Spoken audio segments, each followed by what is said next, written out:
And that's where this idea of the will to act starts to come in. This idea of mindset. As I said earlier on, someone with a growth mindset understands that when things happen, they're not meant to have the abilities. They're meant to go through a process where they can develop those abilities. But many of our students don't understand that. Many of our students have a relatively fixed mindset. They ask themselves, am I good at maths? Am I a leader? Do I have musical abilities? And they expect to discover whether or not they have those abilities. And unfortunately, schools are doing a really good job of telling students that's the way the world works. I spend a lot of time with a lot of schools unpacking the practices that we have in place currently that build labels, build limits, and build boxes around the students. And I'll give you a quick version of a longer story where a teacher, in my experience as a student, led me to have a fixed belief about abilities. I went to my first ever music lesson as a Year 7 student. There was a music teacher in a music room, and it was amazing. It was so good. We had drum kits in the room. We had bongos on the floor. We had drumsticks, and within 10 minutes of this lesson starting, we were making rhythms, and like it was a boys' school. We get to bang on the tables. It was so cool. I was inspired. I was so turned on by this experience. I thought, I don't need to be a musician. I can be a drummer instead. This is fantastic. Anyway, I went through the lesson. We got to the end, and the teacher asked us, hey boys, I just want to see who can do this. Now listen to that language. I want to see who can do this. And what he did is he put up a rhythm on the board, and he said, with your left hand, I want you to go ta, ta, ti, ti, ta, ta, ti, ti. And with your right hand, do the opposite, ti, ti, ta, ta, ti, ti, ta, ta. Now what happened next was this. We all went, he counted us in, 1, 2, 3, 4, and we went, none of us could do it to save our lives. We had a bit of a laugh, we went home. Now I went home and I thought, oh, I reckon there's a way to do this. How hard can this be? I spent a few hours practicing, working out what the rhythm was, working out how to do it.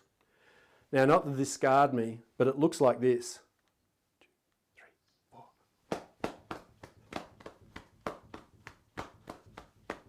Now, I can see you all cheering and applauding. Thanks very much. That's great.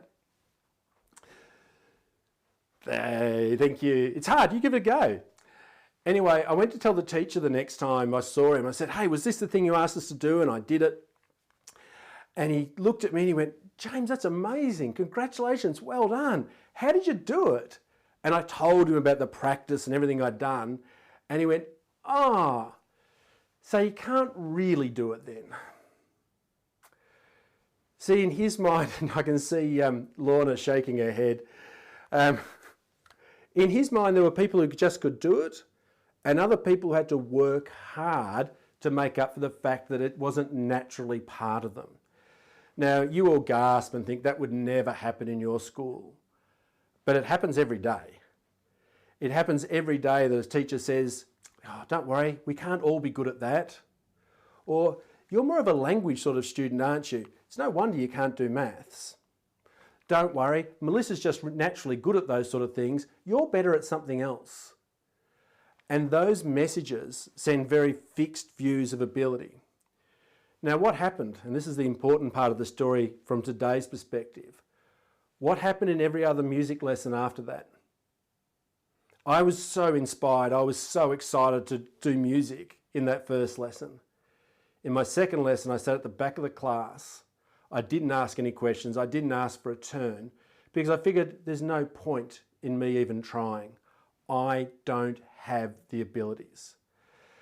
And so while there was an environment in which I could act, the school had a music program, the school had a drama program, the school did a musical every year, I didn't think those choices were open to me.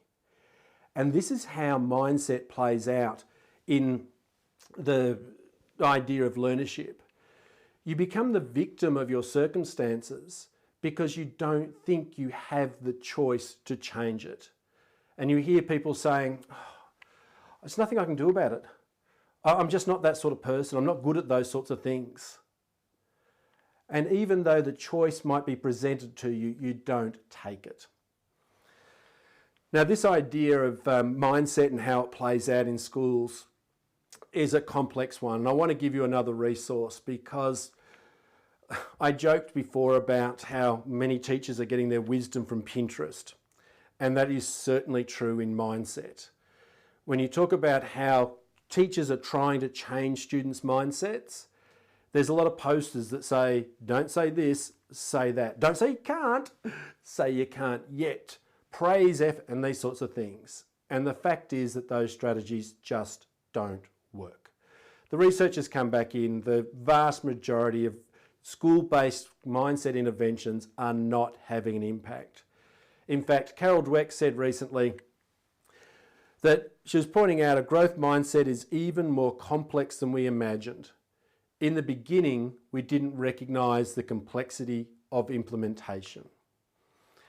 And so to help you with that idea of implementation, Jane's going to drop in, oh wow, there's a whole lot of things come up. Good. I'm just browsing through the... Jane's going to drop in a copy of this ebook, which talks about the sorts of strategies we've been using for growth mindset, how we've been going wrong, and what we need to do to make a real difference to students' mindsets. And in particularly how this plays into the idea of learner agency. So I invite you to download that and have a read through it. It's a significant document, 60 pages or so, big print, lots of pictures. But again, have a read through it so you've got an understanding of the depth and the rigor behind this work, and don't get sucked into the social media fad behind it. One of the main tools we use in that book, and it's in the title, is to recognise that we don't have fixed mindsets or growth mindsets. We're actually on a continuum. And so it's not a case of we see the choice or we don't see the choice. It's about we misjudge the cost of that choice or think we are limited to a certain number of choices. And one of the big differences, one of the big misunderstandings, I suppose, about a growth mindset is that, there's that catchphrase about don't say you can't, say you can't yet. And a lot of people think that from the growth mindset perspective, the opposite of I can't is I can. If I've got a growth mindset, it won't be I can't, it'll be I can. And it's not. From a growth mindset's perspective, the opposite of I can't isn't I can, it's I could. In my music class, I said I'm not musical, there's no point in even trying. So I sat down and did nothing. Today, I have a growth mindset about music. I know I could develop musical abilities, but I don't have very many musical abilities. For those of you who joined right at the very start and saw me dancing, it's not great, but it's a bit of fun. My biggest musical influence was Peter Garrett in the 80s. So look, a little bit of this and it's all going well. But the point is this, that a growth mindset tells you I can grow. It doesn't tell you how to grow. And this is where the next bit of our work comes in. But if you want to know more about this idea of mindset, it's one of the workshops I'm doing with Independent Schools Victoria. I think, and Karen, I don't want to shock you at this point, but I think we're talking about live streaming this one as well, so it might be available to people online. Certainly, it's a big part of the work I do in a lot of settings. So if you're wanting to know more, 31st of August, which I think from memory is a Wednesday, at ISV in Melbourne, Victoria, we'll be running a full day workshop around how to implement strategies that actually change students' mindset. Because when we can move them along that continuum, help them become a little bit more growth oriented, they'll have more capacity to make the choice, the will to act. But the will to act is only part of the story. The other part, and the part I want to spend the most time on today, is this idea of the power to act. And the power to act is this idea of learnership. It's the recognition that there are some challenges, many challenges, that are beyond my current ability, that I just simply can't do at the moment. And what I need to do is raise the bar, learn to become more capable, increase my intelligence, my talents, my abilities, so I'm able to successfully confront those challenges that are beyond my current abilities.